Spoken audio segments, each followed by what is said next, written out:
जावरा के एक धड़ और 2 सिर वाले नवजात को आखिरकार बचा लिया गया। उसे 2 दिन पहले डिस्चार्ज भी कर दिया गया, लेकिन मां और परिवार की परेशानी और चिंताएं अभी खत्म नहीं हुई, बल्कि और भी बढ़ गई हैं। मेडिकल के क्षेत्र में रेयर माने जाने वाले इस केस में नवजात के पालन पोषण में व्यवहारिक परेशानी बरकरार है। एक बच्चे की किलकारी से जहां उससे जुड़ा दूसरा बच्चा जाग जाता है, तो वहीं दोनों का पेट भले ही एक हो, लेकिन दोनों को दूध की तलब और भूख बराबरी से लगती है। मेडिकल साइंस में ऐसी स्थिति में पैदा हुए नवजात को पॉलीसेफली कंडीशन कहते हैं, जिसमें 2 सिर वाले बच्चे होते हैं। इस तरह के केस बहुत रेयर होते हैं और बच्चे मृत भी होते हैं। अगर वो जिंदा भी रहे तो कुछ दिनों बाद उनकी मौत हो जाती है। जहां अस्पताल के एमवाय अस्पताल का सवाल है, तो वहां बीते सालों में कुछ ऐसे ही केस आए हैं जिनमें नवजात नहीं बचे। संभवतः ये पहला मामला है जिसमें नवजात को बचा लिया गया और वो करीब 1 माह का हो गया है। उधर परिवार के लोग परिस्थितियों को कोस रहे हैं। उनका पहला बच्चा है। मामा उबैद का कहना है कि डिलीवरी के पहले वो गायनोकोलॉजिस्ट से नियमित संपर्क में थे। उन्होंने सब कुछ नॉर्मल बताया था। फिर 9वें महीने में सोनोग्राफी कराई तो सेंटर से बताया कि बच्चा एक है जिसके 2 सिर हैं। ये बात गायनोकोलॉजिस्ट को बताई गई तो उन्होंने कहा कि जुड़वा बच्चे हैं। बच्चा पैदा होने के बाद डॉक्टर ने ठीक से बात नहीं की और बच्चे को इंदौर ले जाने को कहा। दरअसल मेडिकल साइंस में ये डाइसेफेलिक पैरापेगस का केस है। जब बच्चे को यहाँ लाया गया तो हालत काफी गंभीर थी। शरीर में 2 सिर, 1 धड़, 3 हाथ आदि की विकृतियां हैं। तब उसे लाइफ सपोर्ट सिस्टम पर रखा गया था, जहां विशेष देखरेख की गई। वहीं इलाज करने वाले डॉक्टर ब्रजेश लाहौटी ने बताया कि उसे शुरू में ऑक्सीजन थेरेपी व एंटीबायोटिक दी गई। चूंकि उसकी मां साथ में नहीं आई थी, इसीलिए आईवी फ्लूइड पर रखा गया था। ठीक होने पर नली से दूध पिलाना शुरू किया। जब बच्चा नली से दूध पीने लगा और ऑक्सीजन की जरूरत कम हो गई, तो फिर नर्सों ने दोनों मुंह से चम्मच से दूध पिलाना शुरू किया। दोनों की फीडिंग अच्छी थी।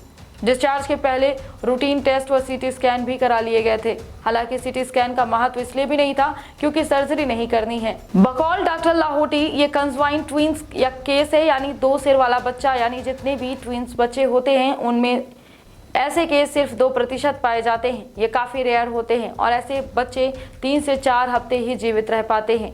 परिवार को बच्चों के दोनों मुंह से दूध पिलाना होगा, उसको ध्यान रखना होगा। दरअसल नवजात के सिर को संभालने में काफी एहतियात बरतनी पड़ती है। परिवार को काफी बातों का ध्यान रखना होगा और सावधानी भी बरतनी होगी। बच्चे को लेकर परिजन को, खासकर माँ को किस तरह से संभालना है ये समझाया गया। परिवार को समझाइश दी गई कि उसका 6 माह तक खास ख्याल रखना होगा। अगर कोई सामान्य परेशानी आती है तो वहाँ के स्थानीय डॉक्टर को भी दिखाया जा सकता है। वहीं एक समय के बाद ये सब आदत में आ जाएगा। को 2 सिर थे, 3 हाथ थे, छाती का हिस्सा भी डबल था और पेट के यहाँ आके वो 1 हो गया था और फिर 2 पैर थे जी। जननांग भी उसको 1 ही थे, लड़का था ये। हाँ। इसकी डिलीवरी रतलाम में हुई थी। ऑपरेशन द्वारा डिलीवरी होने के बाद ये बच्चा इंदौर के एमवाय हॉस्पिटल के पीडियाट्रिक सर्जरी विभाग में लाया गया था। हाँ। यहाँ हमने उसको अपने पीडियाट्रिक सर्जरी के नवजात शिशु गहन चिकित्सा इकाई में रखा। हाँ। उसको शुरू में हमने ऑक्सीजन थेरेपी दी, दवाइयाँ दी, एंटीबायोटिक जो ज़रूरी थी। हाँ। उसका चूँकि माँ साथ में नहीं आई थी तो उसको आईवी फ्लूइड पे रखा। जब उसकी स्थिति थोड़ी सुधरी तो फिर हमने उसको नली से दूध पिलाना चालू किया और जब बच्चा नली से दूध पीने लगा और उसके ऑक्सीजन की रिक्वायरमेंट कम हो गई, फिर उसको मुंह से, दोनों मुंह से हम दूध पिलाते थे चम्मच से उसको, क्योंकि माँ नहीं आ पाई थी तो नर्सेज ही उसको दूध पिलाती थी। और उसके बाद जब बच्चा बिना ऑक्सीजन के रह रहा था और दूध पूरी तरह से पी रहा था, परिवार वालों से बात की हमने। वो भी चाहते थे कि बच्चे को रतलाम ले जाएं, ज़रूरत होगी तो रतलाम के जिला अस्पताल या मेडिकल कॉलेज के हॉस्पिटल में भर्ती कर देंगे। ये बेसिकली एक तरह का कंजॉइंट ट्विन का वेरिएशन है जिसको डाइसेफेलस बोलते हैं, 2 सिर वाला बच्चा। हाँ। बच्चे को दोनों मुंह से दूध पिलाना पड़ेगा। हाँ। संभालने में भी थोड़ी दिक्कत आएगी। यूजुअली 1 सिर वाले बच्चे को ही संभालने में काफ़ी हेड होल्डिंग की दिक्कत आती है। हाँ। तो उनको एहतियात काफ़ी रखना पड़ेगा।